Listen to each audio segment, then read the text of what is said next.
Recording. Bismillahirrahmanirrahim. Kita mulai sama-sama dengan basmalah dan sholawat. Allahumma sholli ala Sayyidina Muhammad wa ala ali Sayyidina Muhammad. Semoga Allah memberkahi kita dengan upaya kita mengkaji Al-Quran, mengkaji kitab diri dan kehidupan.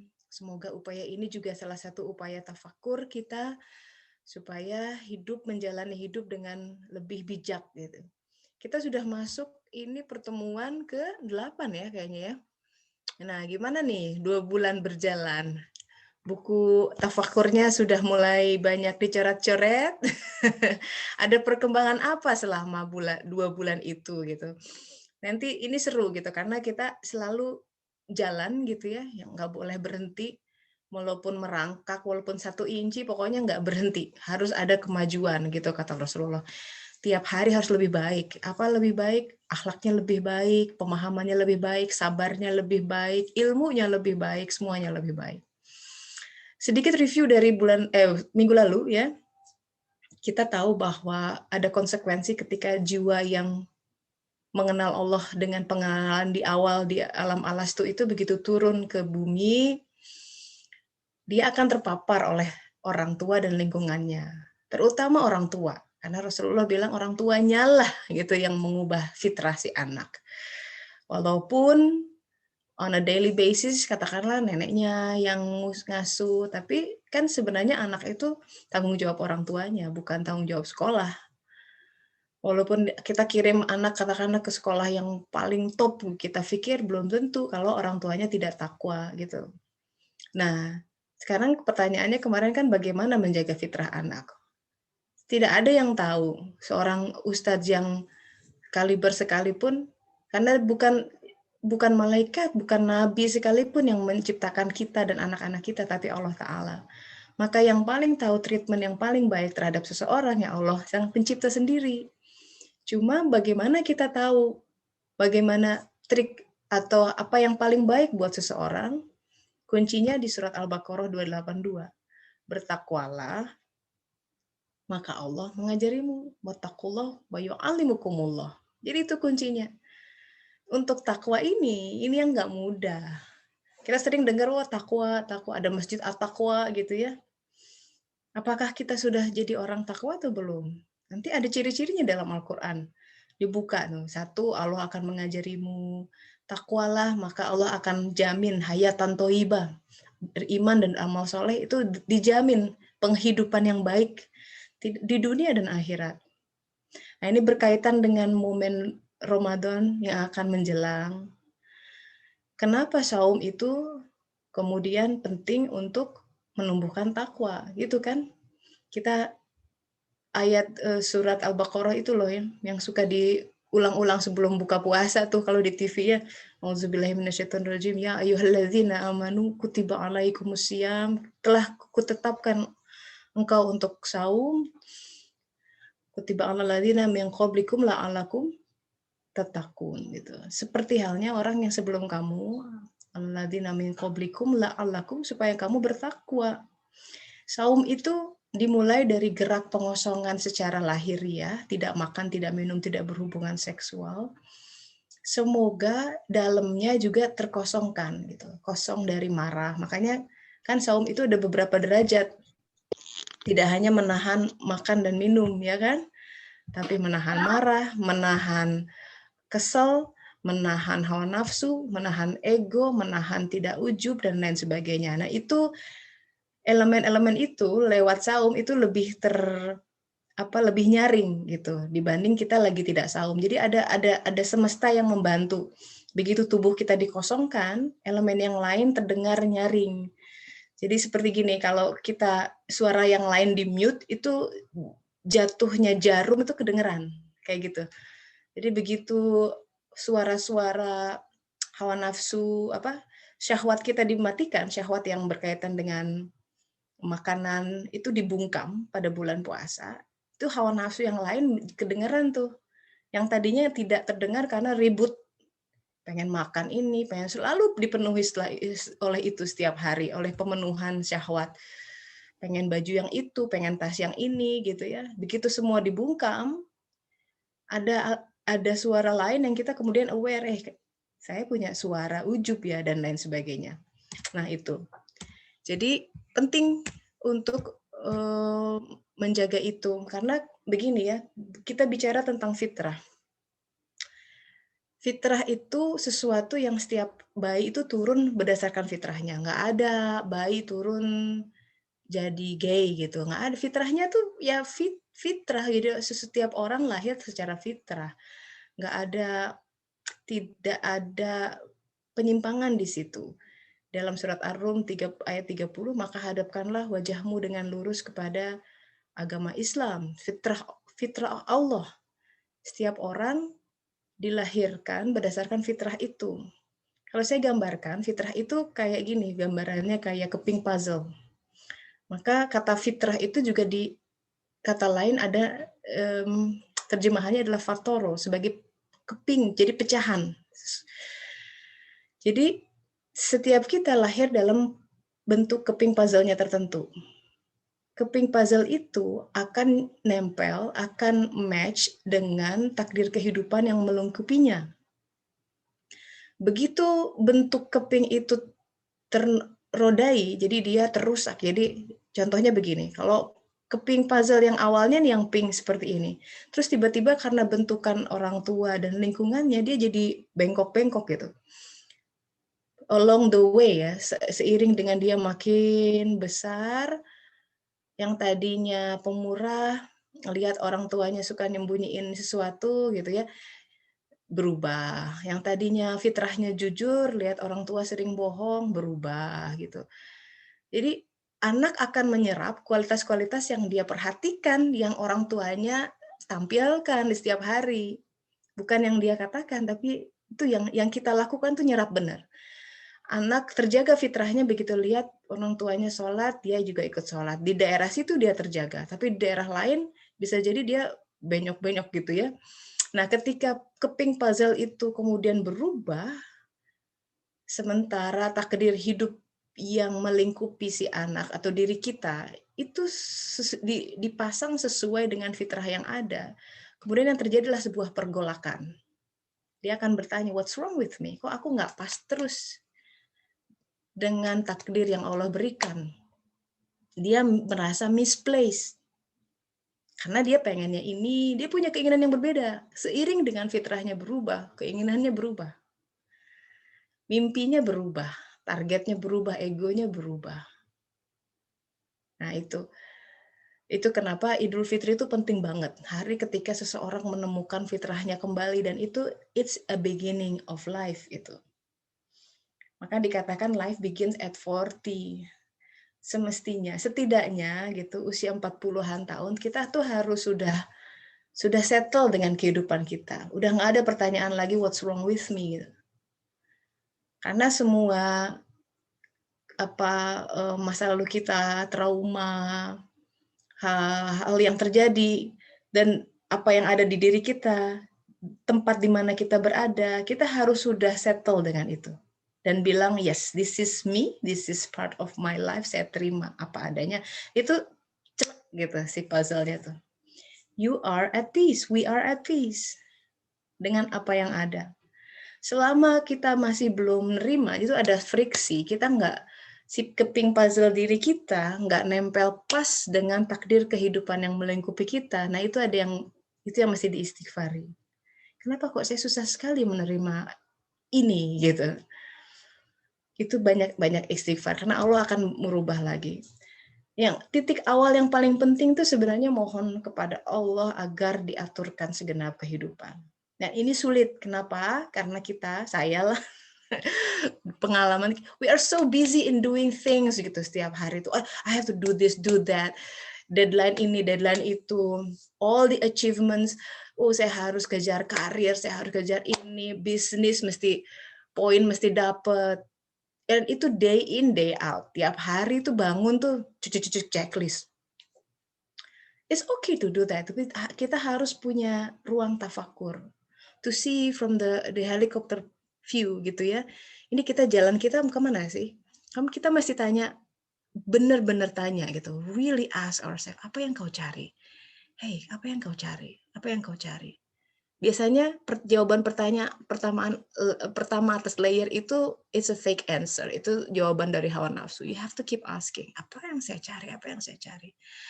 Nah, kadang Allah tuh membantu kita untuk dapat jawaban itu karena kita nggak ngeh. Dibikinlah ada ujian kehidupan supaya kita terbangunkan gitu, terkesiap. Aduh, jadi selama ini saya tuh nyari duit kali ya gitu. Kemarin ada yang curhat ditipu sekian ratus juta gitu kan, susah banget ngelupainnya gitu, karena itu uang dapetnya susah, ya kerja keras pontang-panting. Saya bilang gini, I feel you, it's painful gitu, ratusan juta bukan peanut gitu. Tapi begini, karena kita dalam konteks suluk ya, ada kisah begini, seorang soleh itu sedang berjalan, dia baru belanja dari pasar, bawa kantong gitu, tiba-tiba buahnya jatuh, klutuk-kluk gitu. Terus dia lihat ke belakang, terus dia melanjutkan perjalanannya. Nah temennya, loh itu nggak diambil tuh buahnya yang jatuh. Terus dia bilang, enggak, kalau Allah izinkan itu jatuh berarti memang itu bukan rezekiku. Coba itu ada tingkat tinggi tuh. Dia bisa ambil lawang ya, tapi dia ada kenapa Allah izinkan jatuh ya? Oh mungkin itu rezekinya burung atau semut atau apa atau binatang lain yang ada di tanah. The moral of the story is this. Pertama, apa-apa yang memang bukan milik kita bakal hilang. Memang nggak akan bisa dimakan gitu. Yang kedua, kalau sudah hilang, you have to let go. Pertama, kita datang ke sini nggak bawa uang ratusan juta ya nggak? Lahir nggak bawa apa-apa. Allah yang ngasih. Jadi sebenarnya itu bukan uang kita. Perkara misalkan dia tapikan, nah itu tuh. Hawa nafsu itu selalu begitu, ya tapikan. Jadi hati-hati dengan mantra ya tapikan, itu biasanya dari hawa nafsu. Ya tapi kan itu udah peruntukan, ya Allah akan ganti. Jadi selalu begitu. Apa-apa yang hilang darimu akan Allah ganti dengan yang lebih baik. Ketika itu dicabut, nah yang harus diperhatikan adalah coba perhatikan di dalam hati derajat keterikatan kita dengan materi itu. Apakah itu bikin kita nggak bisa tidur? Berarti tuh semakin lama kita sakit hati, semakin dalam sakit hatinya, semakin itu tuh Allah menunjukkan nih yang sebenarnya jadi ilah kamu tuh si uang ratusan juta yang ada di tabungan kamu dan tidak nggak nyadar selama ini gitu dan baru sadar ketika itu diambil. Begitu. Jadi kadang Allah memberi kepada orang yang Allah taubatkan ya. Kalau orang nggak taubat, nggak ada hatinya untuk, nggak ada kehendak kepada Allah, dibiarkan. Nanti saja sekalian di alam nanti. Nauzubillah lebih berat gitu. Begitu Allah punya perhatian sama seorang hamba, ini anak kok nggak sadar-sadar aja, aku bantu deh.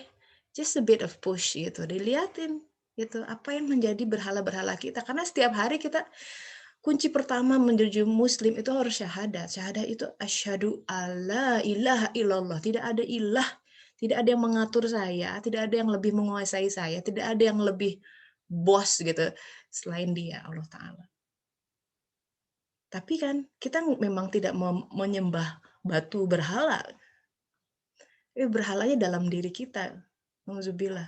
Keterikatan kita itu tadi tidak sengaja dan tidak disadari kita terikat dengan objek-objek yang kita kumpulkan bertahun-tahun. Bisa jadi itu bentuknya uang, bisa jadi bentuknya itu sebagai karir, buku, di koleksi ini saya udah bikin 15 buku loh gitu misalnya atau apa. It's kind of achievement yang bikin kita melekat. Sekarang gini, kalau itu dihilangkan, will you still be able to smile? Dan bilang I'm still happy, nggak masalah gitu. Itu datang dari Allah keluar. Nah kalau itu aman, kita tidak terjajah oleh semua itu. Adanya oke, nggak adanya nggak apa-apa gitu. Toh itu semua dari Allah. Nah itulah ilaha illallah itu supaya kita jadi orang bebas. Nah kembali ke takwa tadi. Jadi titik penting bagaimana menjaga fitrah anak, menjaga fitrah kita. Mohon dulu sama Allah Ta'ala. Makanya pagi hari itu sebelum kita sibuk dengan semua plan dan list to do list gitu, ada doanya. Ini Rasulullah berdoa, wahai zat yang maha hidup, ya hayyul ya qayyum bi rahmatika astaghis, perbaikilah urusanku seluruhnya ya Allah, jangan engkau serahkan aku kepada diriku walau sekejap mata. Kenapa? Ini ungkapan doa ya orang yang faham.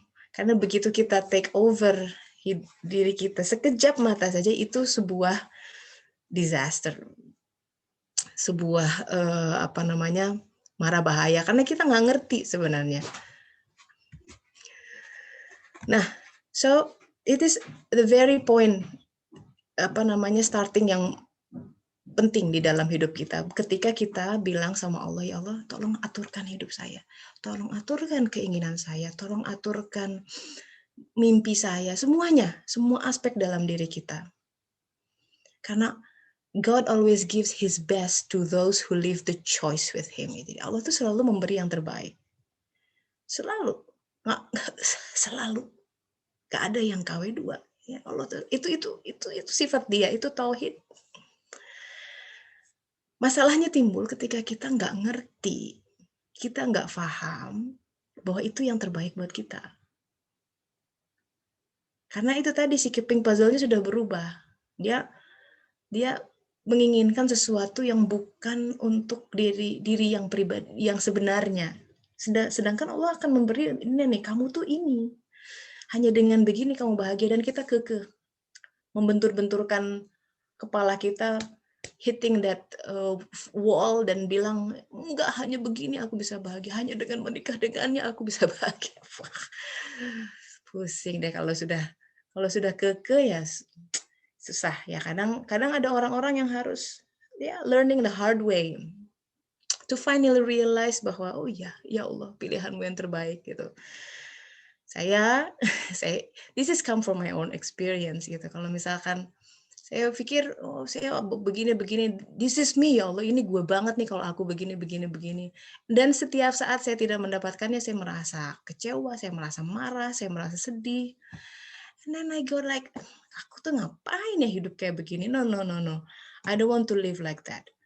I was busy finding happiness in life gitu. And I want to stop trying. I want to stop try to be happy. I just want to be happy. Jadi nggak ada trying lagi, because itu nggak jauh sebenarnya. Itu realisasi saya 8 tahun. 8 tahun sahabat-sahabat, pontang-pantingnya gitu. Tapi 8 tahun tuh ya, ternyata ingat kalau Musa berguru kepada Syuaib alaihissalam 8-10 tahun, itu memang orde orang belajar gitu. Oh, jadi memang harus sabar. Di situ kita diperas, dibulak-balikan, dijungkir-balikan. Tapi nggak ini, saya bersaksi ya, nggak binasa gitu. Oh, jadi semua ketakutan yang menyelubungi saya, it's only in my mind. Setiap kali dia kasih selalu jalan keluar yang lebih baik. Kenapa saat itu saya nangis? Aduh, saya malu gitu. So everyone is busy in finding happiness in the life gitu. Nggak ada kayak apa ya, dia seperti ini, seperti mengejar fata morgana. Itu kan masalah minding ini, masalah pikiran kita bahwa kebahagiaan itu sesuatu yang harus kita raih. Saya nggak setuju. It's not far. You just have to open yourself to be happy at this moment gitu. Karena setiap ciptaan itu perfect. Tapi untuk melihat perfectnya itu butuh itu, makanya butuh diajari Allah Ta'ala. Nah, tentang takwa, saya mau kasih satu. Jadi takwa itu banyak ya ayatnya di dalam Al-Quran. Kita ambil satu dulu. Ini yang berkaitan dengan jadi kalau saya lihat di Al-Quran, coba ya, saya lihat catatannya. Kalau di konkordansi itu, kata-kata yang berkaitan dengan wattaqu gitu ada 38 ayat. Yang persis penulisannya seperti itu. Itu cara kita menelusuri Al-Quran. Jadi kalau penulisannya persis seperti itu biasanya ada kaitan satu sama lain. Nah, di antaranya takwa itu dikaitkan dengan takut. Memang ada hadisnya. Orang yang takwa itu katanya kayak berjalan di it's a minefield atau semacam gitu ya. Jadi banyak jalan yang banyak duri, banyak pakunya. Kalau orang jalan di jalanan seperti itu, dia kan hati-hati. Setiap langkah dia lihat kiri, kanan, itu. Mentalitas takwa, itu dia nggak berani tuh ngambil keputusan scrolling down, wah aku beli ini nih, langsung. Nggak konsul dulu sama Allah. Kuncinya masih konsul dulu sama Allah. Nyari sekolah anak, yang ini nih yang bagus. Nyari baju anak, ini nih yang bagus. Semua ya. Orang sufi bilang dari perkara itu ditambah nggak garam di makananmu, meminta garam di makananmu, itu Allah sudah menahan di pinggir kita, dia bilang. You want it, shall we do it together? Kata, or you just, okay, kamu sendiri gitu. Dan nah, takwa itu membangun etika. Jadi kita beradab bahwa kita diperhatikan Allah. Kayak gini, kalau kita minjem rumah ya, dipinjemin sama orang, atau dipinjemin apapun, orangnya ada di situ, kita jaga betul kan. Karena ada orangnya nih, nggak enak kan. Atau bos lah di kantor ya. Kalau ada bos kita well behave.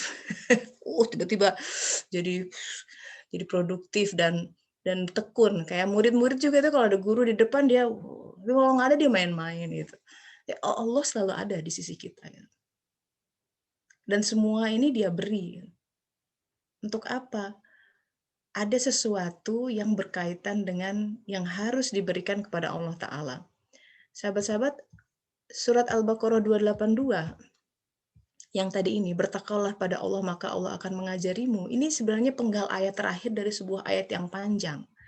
Kalau sahabat-sahabat lihat di situ di Al-Qur'annya, ini diawali dengan bicara utang piutang.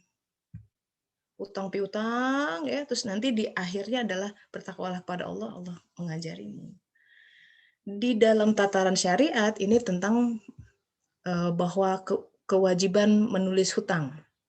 Ya. Tapi dalam konteks suluk kita tuh secara jiwa punya hutang.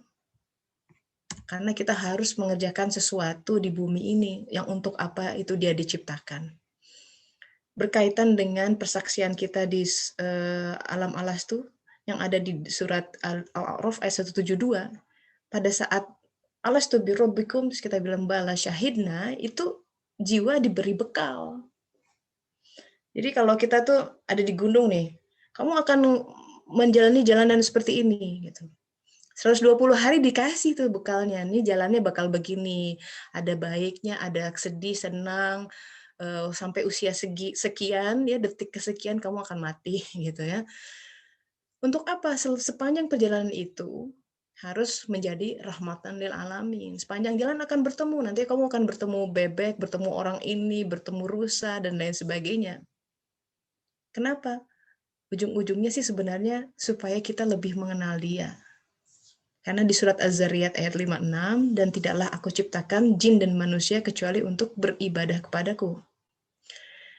Ibnu Abbas menafsirkan ini, ibadah artinya adalah untuk mengenalnya. Dan ini cocok dengan hadis qudsi yang mengatakan, aku adalah khanzun mahfi, khazanah yang tersembunyi, kata Allah. Dan aku rindu untuk dikenal. Bayangkan. Karena kalau Az-Zariyat ini kita fahami sebagai tidaklah aku ciptakan jin dan manusia kecuali untuk ibadah, terus di dalam benak kita ibadah tuh sholat terus gitu ya, kita kemudian berpikir, emang Allah butuh dipuji-puji kayak gitu nggak gitu? Memang kalau seluruh manusia di bumi ini nggak ada yang sholat, apakah berkurang kesuciannya? Apakah berkurang kekuatannya, kekuasaannya? Tidak sama sekali. So what's the point gitu untuk semua itu? Jadi apa maksudnya? What's the value? Nah, karena di balik sholat itu ada sebuah hubungan yang dibangun. Dirikanlah sholat untuk zikir, katanya begitu. Zikir itu ada sebuah kontak gitu. Kayak kita, kalau kita jatuh cinta sama seseorang diingat terus ya. Orang yang nggak ada juga udah meninggal masih ingat terus. Everything reminds me of you, katanya gitu kan. Ini aduh itu sendalnya gitu ya. Everything gitu. Aduh ini gelas yang biasa dia pakai buat minum gitu. And that's how we supposed to have cinta kepada makhluk itu dijadikan sebagai batu loncatan untuk mengenal cinta kepada dia yang lebih. because it's all about the story of the love story. Bagaimana kita bisa membangun sebuah hubungan yang mesra gitu, yang penuh dengan gairah gitu ya. Sehingga kita menjalani hidup dari sisi itu ya. Cinta dia bisa mengubah apapun. Nah, bagaimana kita combine ini semua? Ayo silahkan kita elaborasi di dalam diskusi. Jadi intinya yang saya coba sampaikan di hari ini, pertama, fitrah kita hanya bisa diketahui kalau Allah ajarkan kepada kita. Cara Allah mengajari adalah kita pastikan kita masih takwa. Apa itu takwa? Nah, ini PR besar buat kita untuk ngecek, karena semua sifat-sifat orang bertakwa itu ada dalam Al-Quran. Jadi kalau punya konkordansi, saya sudah share waktu itu ya, bisa lewat digital, cari semua, search semua ayat Al-Quran yang berkaitan dengan takwa. Kewajiban kita untuk ngecek dalam diri kita udah masuk belum ke situ, saya ke sana itu ya. And then bahwa ketika kita feel something is wrong di dalam hidup, know that itu berarti masih ada elemen dalam diri kita yang belum sesuai dengan fitrah kita, bawaan kita masing-masing. Perasaan bahwa kita misplaced, nggak cocok dengan takdir yang dia berikan per saat ini, bukan yang salah takdirnya, jelas dia yang maha adil ya, tapi cara kita menyikapi nggak pas. Bagaimana mengubahnya? Kembali lagi dengan istighfar, doa yang baik, zikir yang baik, sholat yang baik, semua tatanan syariat yang Rasulullah Muhammad SAW ajarkan itu adalah untuk membentuk fitrah itu sendiri. Oke, kita buka diskusi dan sharing session untuk menajamkan materinya. Silahkan Mbak Rizka, Pak Jeffrey juga ada hadir di sini. Pak Jeffrey, apa kabar? Pak Hasbi, silakan yang mau share atau boleh lewat chat juga di sini. Kita buka forum diskusi ya. Yuk. Silakan, Mbak Aiman juga sudah hadir. Silakan. Teh Dini juga boleh. Sudah ada. Ayo, boleh silakan langsung di-unmute aja, Mbak Lita. Teh Yan juga boleh, Mbak Wanti.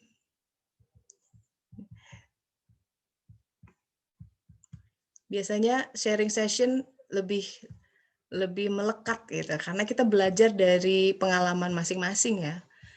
Karena pengalaman orang itu Allah yang menuliskan tuh tintanya, takdirnya.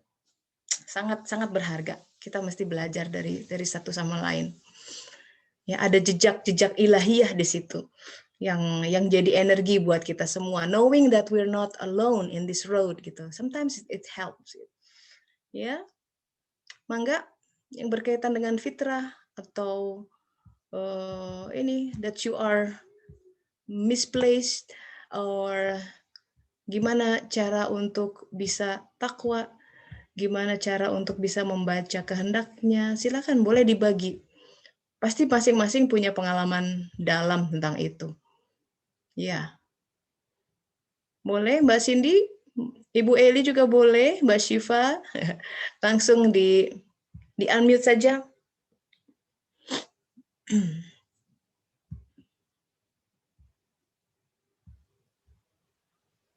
Iya, silakan. Assalamualaikum, Mbak Tessa. Waalaikumsalam warahmatullahi wabarakatuh. Mbak Rizka, silakan. Karena emang minggu-minggu ini lagi suka nontonin video-video Mbak Tessa ya, kayak gitu Mbak Tessa. Jadi kayak baru 2 bulan ini kan ayah tuh meninggal. Januari tuh ayah meninggal. Ketemulah sama kajian Mbak Tessa gitu. Ternyata tadi kena sekali gitu yang disampaikan Mbak Tessa. Semua itu hanya titipan ya Mbak Tessa ya, gitu ya. Semuanya, segala semuanya bukan hanya segalanya yang ada di dunia ini ya ternyata diri kita pun titipan gitu. Jadi, wah luar biasa gitu loh Mbak Tessa. Jadi, bukan lagi kita minta minta sesuatu dari Allah gitu, tapi ternyata, eee, apa ya, kebanyakan minta ternyata. Kayak kita yang ngatur Allah gitu loh Mbak Tessa. Astagfirullahaladzim. Baru ngeh sampai, hari ini gitu. Ternyata kita kebanyakan minta dan kita kayak ngatur Allah, padahal kan kita yang diciptain Allah dan tadi kata Mbak Tessa,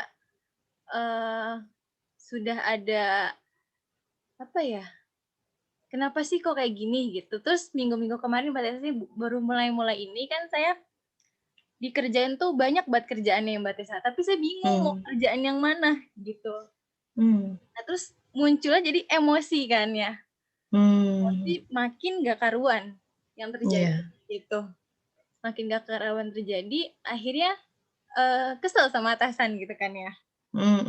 Nah akhirnya mana nih gitu kan ya, petunjuk Allah gitu, kenapa gitu. Ternyata dendamnya itu ya Mbak Tessa ya, dendamnya kita sama atasan yang bikin ternyata nggak ketemu petunjuknya apa gitu. Jadi harus dendamnya kita tuh harus dicabut, dihilangkan gitu. Iya. Kayak gitu sih Mbak Tessa sih yang dirasa-rasa apa ya, 2 bulan ini gitu, kayak rasanya. Jadi banyak hal terjadi ya, Bapak berpulang ke rahmatullah, itu pasti sedih, butuh waktu untuk grief ya, untuk berduka cita. Terus Sampai ke di kantor, kerjaan gitu. menjalar Kantor itu. juga menjalar. Kayak gitu, Tapi gimana Mbak Rizka, udah nerima Bapak pulang? Allah panggil? Alhamdulillah, makin ke sini makin lapang, makin badannya tuh kita ngerasanya enak gitu Mbak Tessa. Kalau aku ngerasa ke badan sih gitu, karena kan apa ya, pokoknya rasanya tuh plong gitu. Nggak tahu kenapa rasanya plong, lebih enak ngejalanin hidup ini gitu. Iya. Karena bisa jadi ada kaitannya kalau orang sesuatu yang dia cintai diambil adalah wajar, respon ragawi itu dia marah. Ya kan? Dia marah. Tapi nggak berani marah sama Tuhan, dia sebarkan marahnya sama yang sekitar. Dia perlu scapegoat gitu, dia perlu kambing hitam. Kesalahan sedikit oleh pasangan, marahnya ke situ gitu. Dalam hal Mbak Rizka bisa jadi kekesalan di tempat kerja muncul karena ada amarah yang belum di-contain gitu pada saat itu. Amarah itu muncul karena kita nggak nerima. Ya, karena kita tadi kan what's wrong gitu kan. Kenapa diambil? Kenapa? Banyak hal yang kita belum sepakat dengan cara dia mengatur semesta di sekitar kita gitu. Karena kita tahu kita helpless dalam satu sisi ya, kita beragama, nggak mungkin dong saya nyalahin Tuhan dalam hati. Tapi keluarnya jadi nyalahin ke sekitar. Bahkan menyalahkan diri sendiri. Tidak sedikit orang yang menghukum dirinya sendiri gitu dengan melakukan apapun yang ya akhirnya pokoknya akhirnya rusak gitu ya. Kuncinya adalah ya itu tadi, karena berserah diri adalah nama agama kita, Islam. Berserah diri itu tidak mudah memang. Semua itu nggak mudah kalau Allah nggak bantu. Jadi kuncinya adalah minta bantuan Allah. Karena nothing will be easy without His help. Nggak ada yang mudah kalau dia tanpa bantu. Sekarang kalau orang bertanya, kok susah ya aku melupakan? Ya iyalah, kamu minta nggak pertolongan sama Allah. Karena kalau dia bantu itu wus kun fayakun, aneh. Gitu. Jadi ini bagus, Mbak Rizka sudah ada kontemplasi ya. Jadi karena we have to be kind to ourselves as well. Gitu. Jadi kalau misalkan Rasulullah pun menangis ketika cucunya meninggal, gitu ya. Itu hal-hal natural yang kita harus waspadai. Karena banyak gejolak psikologis muncul ketika kita kehilangan sesuatu ya. Kehilangan itu hal yang berat. Dalam skala stres level itu kehilangan pasangan itu yang paling tinggi. Jadi tidak sedikit apalagi kalau pasangannya akur ya, kalau nggak akur kan mungkin gitu ya, kehilangan pasangan. Kalau akur itu dia bisa depresi. Tidak sedikit kan kalau pasangan gitu ya udah kakek nenek, si istrinya meninggal duluan, tak lama kemudian suaminya meninggal gitu ya, sampai kebawa ke alam seperti itu gitu. Nah, itu suatu contoh yang baik Mbak Rizka, terima kasih for sharing with us gitu, bagaimana sebuah takdir kehidupan itu bisa berdampak kepada takdir yang lain. Ya, boleh Mbak Putri barangkali mau berbagi, silahkan, sudah di-unmute. Oh ya, Assalamualaikum Teh Tessa. Waalaikumsalam warahmatullahi wabarakatuh. Ini saya mau berbagi sedikit. Ini sebenarnya saya kepikirannya tuh waktu dengerin kajian Teh Tessa, tapi yang ini gelombang lalu, gelombang 8. Jadi kan saya baru tahu ikut kajian suluk gelombang ini, gelombang 9. Tapi saya jadi penasaran nonton yang dulu-dulu. Jadi minggu ini mungkin saya nonton yang gelombang 8, dan di salah satu itu tuh Teh Tessa bilang kalau mungkin di suatu titik kita tuh akan dicabut sesuatu hal yang kita banggakan gitu. Yes. Pengalaman pribadi itu Mbak. Iya. Nah, itu pas denger itu saya langsung oh itu mungkin. Jadi itu kan saya sebelumnya kuliah di suatu universitas dan jurusan yang dianggap prestis mungkin ya di Indonesia. Top gitu ya. Terus? Dan itu mungkin jadi salah satu momen paling membahagiakan buat saya waktu keterima. Gitu. Iya. Tapi kayaknya jadi terlalu membanggakan. Nggak cuma saya, sampai orang tua saya juga gitu loh. Kayak kita akhirnya tuh terlalu berekspektasi tinggi sama saya yang udah kuliah di situ. Oh kayaknya suatu hari nanti tuh bakalan cemerlang ya. Dijamin masa depan cerah. Iya. Right. Terus? Rasa-rasanya kayak gitu. Tapi di perjalanannya itu saya kena sakit, terus jadi qadarullah jadi tunanetra. Masya Allah. Ya. Itu kan akhirnya apa yang udah dibayang-bayangkan kayak ekspektasi gitu kan. Wow, jatuh ya. Masya Allah. Sudah berapa lama Mbak Putri tidak bisa melihat?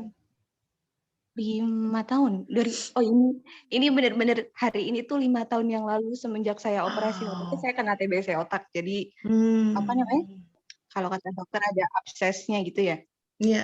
Tepat ini di hari ini 5 tahun yang lalu absesnya diangkat, jadi operasi otak 5 tahun yang lalu. Masya Allah. Terus gimana? How did you cope with that? 5 tahun. Apa yang pertama kali muncul, marah atau? Iya dong. Bagaimana ini? Iya. Jadi rasanya kayak, aduh aku kan udah berjuang banget loh, udah kan saya dapat ini ya bidik misi beasiswa gitu dari jadinya kayak udah berusaha buat survive, terus ngelihat orang tua ekspektasinya hancur tuh. Iya lebih ke mikir itu terutama yang bikin kepikiran banget. Sebenarnya bukan kepikiran jadi tunanetranya, tapi gimana saya tuh udah ngehancurin ekspektasi orang. Yes. Ya. Orang tua terutama mungkin ya. Iya, tadinya kepikiran sih kalau mungkin tuh ini gara-gara ini ya. Masya Allah. Itu udah posisinya masih kuliah atau udah kerja? Masih kuliah semester 5. Oh, oke. Mau semester 6 gitu. Dan terus kuliahnya itu engineering, jadi nggak bisa dilanjutin. Oke. Ya mungkin dulu terus? tadinya udah sempat kepikiran tuh kayak yang mungkin aku terlalu sombong ya jadi kayak gini tapi kemarin paling ini banget tuh ya waktu itu dengerin kajiannya Teh Tessa. Oh bener, ini aku terlalu membanggakan, makanya diambil gitu ya. Iya. Dulu sih pasti kan kalau cerita kan pasti orang akan bilang aduh sayang banget ya semester 5 di Mm, kampus itu mm, pula gitu kan pasti orang akan mm, mm, sayang mm, banget. Mungkin mm, kalau mm, awal-awal mm, masih mm. ya baper. Sekarang sih insya Allah udah oh ini Nah, udah kapan titik Mbak Putri mulai berdamai dengan itu? karena ini Apa yang apa namanya, terjadi itu? Mm-mm. saya itu mulai masuk ke dunia tunanetra gitu, gabung ke teman-teman. Terus Hmm. kan ketemu saya kan waktu jadi tunanetra udah umur 21. Terus ketemu Mhm. teman-teman yang bahkan dari lahir kan. Iya. Kayaknya kalau saya masih ngeluh kok nggak adil banget buat mereka gitu. Masya Allah. Heeh. Ya, Jadi, kalau sebelumnya kan masih apa sih ketika kayak gitu kan apa ya tadi kata Teh Tessa kita tuh menumpahkan kemarahan kita ke orang-orang di sekitar kita. ya, ya. Tapi kalau pas udah ikhlas ternyata kerasa banget kayak ya udah orang mau ngomong apa juga ya udah. Itu butuh waktu berapa banyak dari yang biasa. Saya sih ngebayangin ya hal-hal biasa keseharian kayak mandi ya, makan, masak apa. Karena kalau dari lahir mereka udah biasa beda ya. Tapi kalau sudah besar itu butuh Kalau hal-hal gimana Mbak keseharian Putri? sampai sekarang masih gitu, masih apa namanya? Masih berusaha menyesuaikan. Dan orang Masih tua ada banyak bagaimana hal ya? ya. Orang tua alhamdulillah ketika saya masuk ke kan saya ambil kursus di yayasan yang emang khusus buat pembelajaran teman-teman tunanetra di Jakarta. Orang tua kan ikut antar ngejemput nemenin gitu. Nah, di situ kan ketemu sama orang-orang lain yang juga punya anak yang sama gitu. Nah, di situ kan jadi oh, ternyata nggak cuma saya doang. Terus cerita orang kan macem-macem gitu. Kadang kalau ketemu yang sama, terutama ketemu yang lebih ini ya, lebih susah atau gimana gitu. Terus kan jadi sadar, walaupun saya kayak gini kan, alhamdulillah Allah menggerakkan banyak orang buat bantu, buat support Oh, gitu. iya, iya, iya. Tapi pernah, karena ini salah satu hal isu yang sempat bikin berat Mbak Putri ya, ekspektasi orang tua. Sudah Mm-mm. sempat kuliah. Pernah ngobrol nggak, Mama, Papa, Ridho nggak, Putri ini Ya, sekarang nggak, ini lagi kuliah, nggak seperti, ya gitu, ada pembicaraan seperti itu? kalau membicara, palingan sih ini saya sering bilang sama ibu untuk, tapi kan namanya keluarga kan kadang masih ngedoain yang kayak semoga bisa sembuh lagi, bisa melihat lagi. Hmm. Hmm, hmm, hmm. Kalau saya sendiri sebenarnya lebih seneng didoain buat kayak lancar, kan saya kuliah lagi, lancar kuliahnya, lancar belajarnya apa gitu, daripada kayak yang kayak gitu tuh kesannya kayak belum ikhlas. Iya, iya, iya, iya. Udah yang ada aja lancarin gitu ya, lebih. Oke, that's a good strategy. Terus, Ya biasanya sih lebih ke sama ibu terutama ya, sama ibu bilang oke. kalau nggak apa-apa berharap, tapi jangan porsi berharap buat kayak gitunya tuh jauh lebih kecil ya daripada Mm, mm, nerima gitu. Harus mm, porsi yang mm. digedein tuh nerimanya. Sekarang di titik ini Mbak Putri, apa yang masih dirasa berat untuk, kan ada ya di hati tuh, ini saya berat nih di sini. Ya, sabar.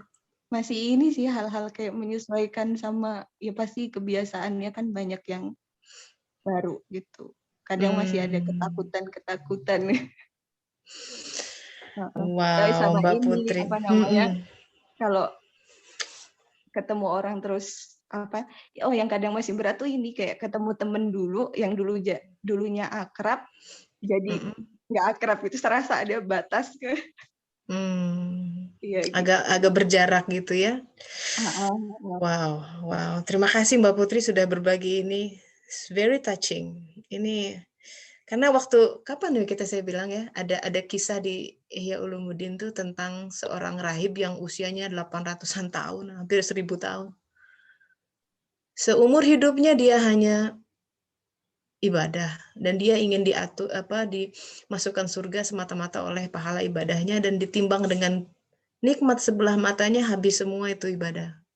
Baru sebelah mata, belum sebelah mata yang lain. Menunjukkan nikmat nih kita bisa melihat nih pagi hari ya. Buat Mbak Putri mungkin udah totally nggak kelihatan atau burem?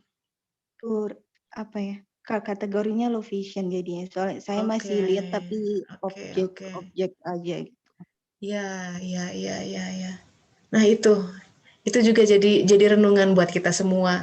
Kita ngeluh ini itu nih rekan kita diberi ujian seperti ini, dia lihat sisi yang lain. Toh saya masih bisa begini, harapannya seolah-olah ya hancur. Tapi ini aduh ini sebuah contoh nyata nih. Apa yang Allah ambil dikasih yang lagi yang lebih baik, Pak Putri. Jadi skenario kuliah di apa namanya yang sebelumnya itu ternyata nggak pas buat fitrahnya somehow gitu. Dia Allah kasih lagi yang lain gitu. Tapi memang yang berat itu social pressure di antaranya ya, karena kita tumbuh dengan mereka. Ada orang tua. Ini juga saya jadi orang tua pun jadi harus hati-hati banget ya. Kadang kita nggak sadar membuat anak jadi ingin apa ya, to prove something gitu. Contoh saya bilang, saya lagi jalan gitu ya sama anak kan saya. Terus ada anak yang main skateboard jago gitu. Terus saya bilang, aduh, wow keren banget. Ya, saya cuma ingin menunjukkan apresiasi saya bahwa yang dia lakukan itu keren gitu dan wah skillful. Tapi anak tuh ngelihat kemudian, oh I want to be like that gitu. Supaya mama saya memuji saya seperti itu. Padahal, oh no, bukan seperti itu gitu ya. Nah kadang-kadang anak tuh nggak ngerti kan. Dia tuh pujian dari orang tua is everything for him. Saya tahu persis. Ada orang yang seumur hidup, jadi dia masuk ke perguruan tinggi top karena bapaknya pengen dia masuk ke situ. Oke, jadi dia pengen to prove dan dia seumur hidupnya sekian puluh tahun itu pontang-panting ingin ngejar suatu posisi penting just to untuk ditunjukkan sama bapaknya. Sampai ketika bapaknya meninggal, dia masih racing to the top ya kan, pontang-panting sampai dia burn out tuh ya udah depresi kali ya, udah capek gitu. Sedemikian capeknya tuh dia keluar negeri bawa tas koper kosong, bleng gitu ya.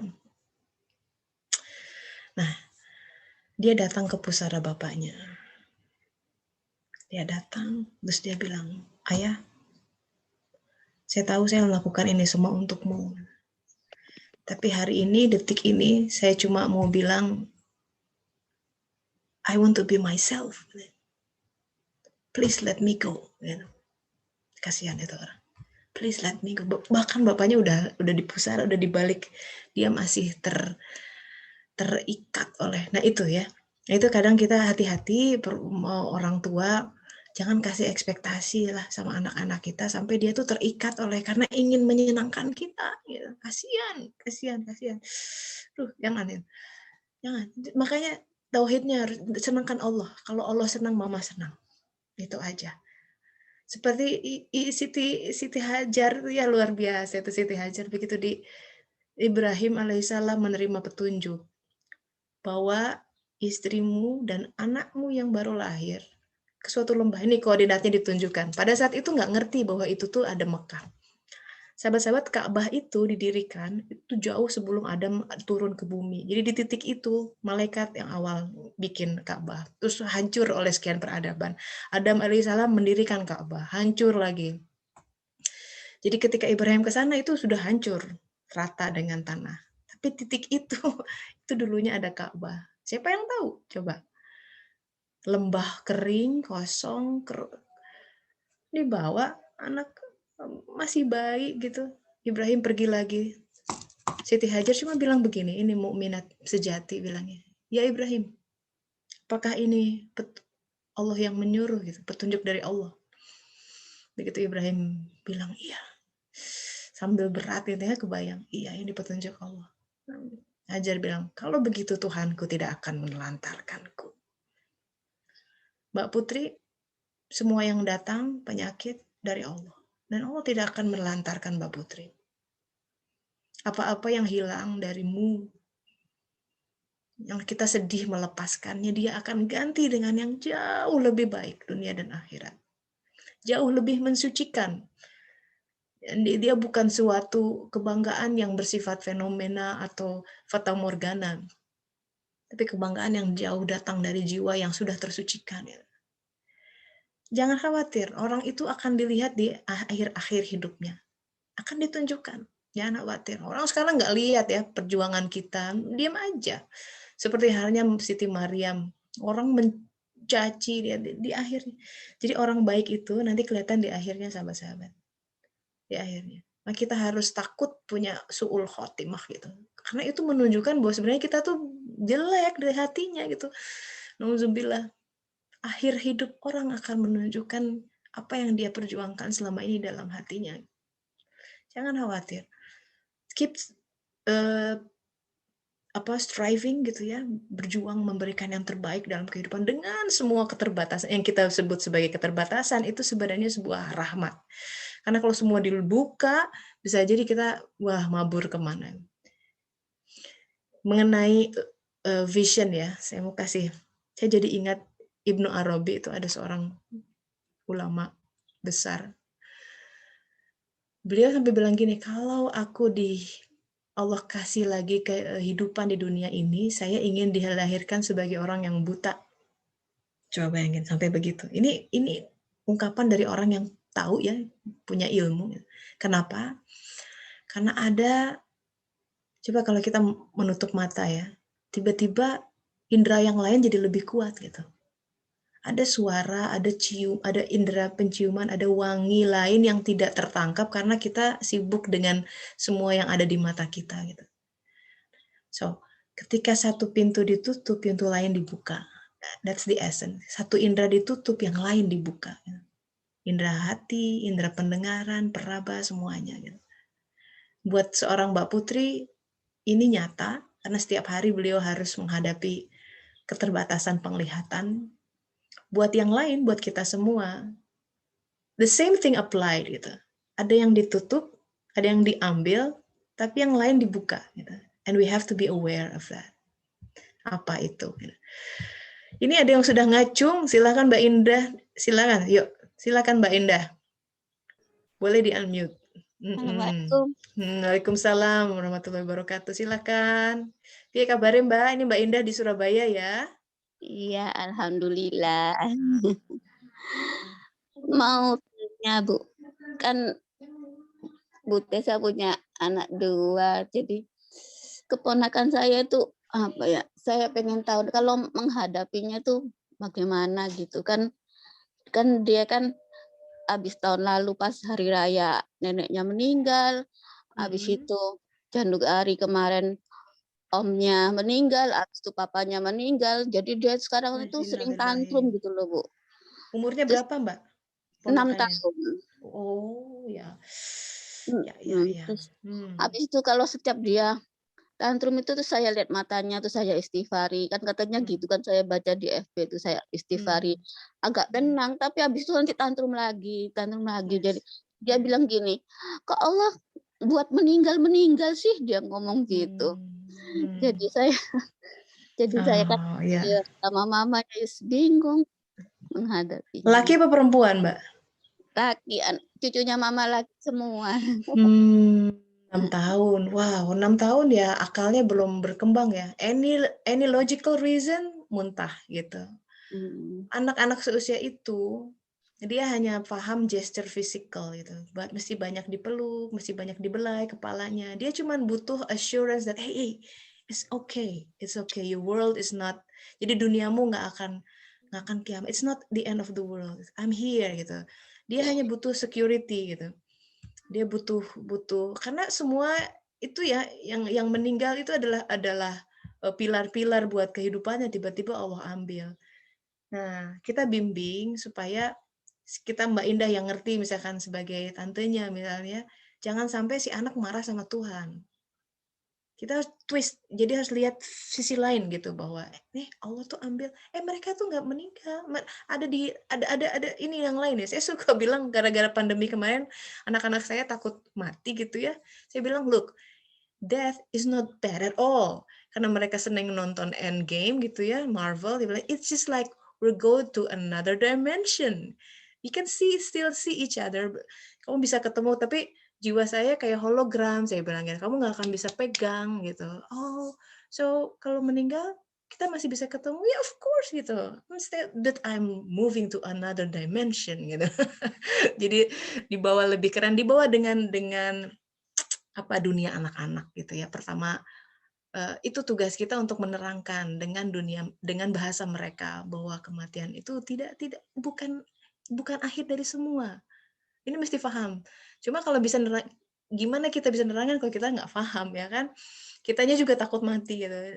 Mati itu jadi yang bikin kita takut mati karena kita nggak siap berhadapan dengan dia yang ada di balik itu sebenarnya gitu.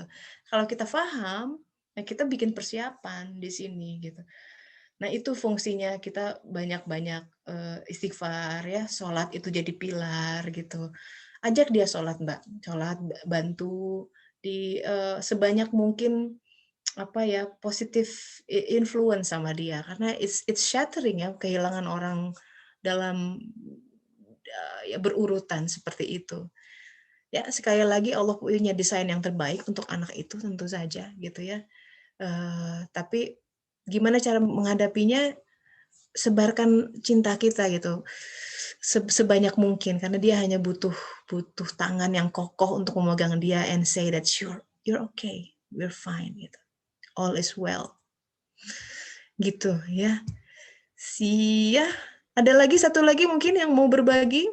Kita masih ada waktu. Boleh lewat chatting juga. Ini Mbak Yanin senangkan Allah dan Mama akan senang, Masya Allah ya. Sama-sama ya gitu Teh Yanian ya. Kalau anak tuh begitulah. Dia punya ulah macem-macem. Pokoknya standar kita kalau Allah senang, Allah ridho, itu. Jadi bebaskan dia dari ekspektasi apapun. Saya nggak mau bilang kamu harus kuliah ini itu, nggak mau lah. Karena nggak tahu mana yang dia harus apa gitu ya.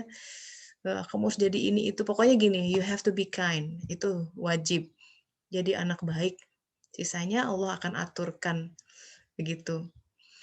Ya, jadi saya masih terhenyak ini dengar ceritanya Mbak Putri.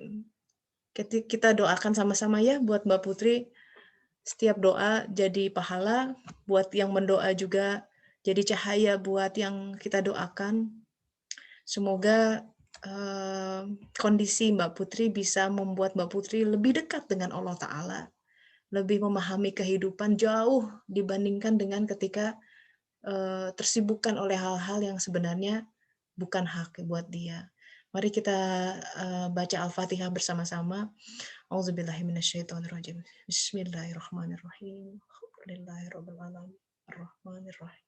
Maliki yaumiddin. Iyyaka na'budu wa iyyaka nasta'in. Ihdinas siratal mustaqim. Siratal ladzina an'amta 'alaihim ghairil maghdubi. Amin, amin. Ya, demikian. Jadi memang itu ya, life like a box of chocolate, you never know what we get. Kehidupan itu banyak misterinya, sahabat-sahabat. Makanya kita harus beriman kepada hal yang gaib. Itu dibuka tuh surat Al-Baqarah.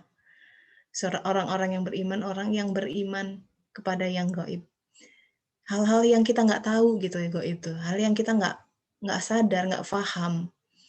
Di dalam dunia fisika, hal yang gaib itu 95% dunia fisika itu nggak tahu. Kita tahu ada quark, ada atom, ya. Tapi 90% itu ada energi yang aneh. Orang bilang black hole gitu ya. Orang bilang apa gitu. Tapi itu justru kekuatannya datang dari situ, bukan dari yang nampak. Apa-apa yang nampak itu memang seolah-olah powerful buat kita, ya kan? Kita bisa melihat, kita bisa punya bisnis gede, punya karir yang bagus, kuliah di perguruan tinggi, itu hal yang nampak. Orang bisa lihat semua. Tapi ketika Allah putarkan kehidupan ini, itu sebenarnya ada sesuatu yang tidak nampak yang terjadi dalam hati kita yang sedang Allah generate power sedemikian rupa. Nah itu yang lebih bisa mengubah dunia kita, lebih bisa mengubah diri kita, pasangan kita, anak kita, dan semesta. Hanya ketika we tap into that power, ketika kita menghubungkan diri kita dengan kekuatan yang maha besar ini, semua kehidupan akan berubah dengan sendirinya.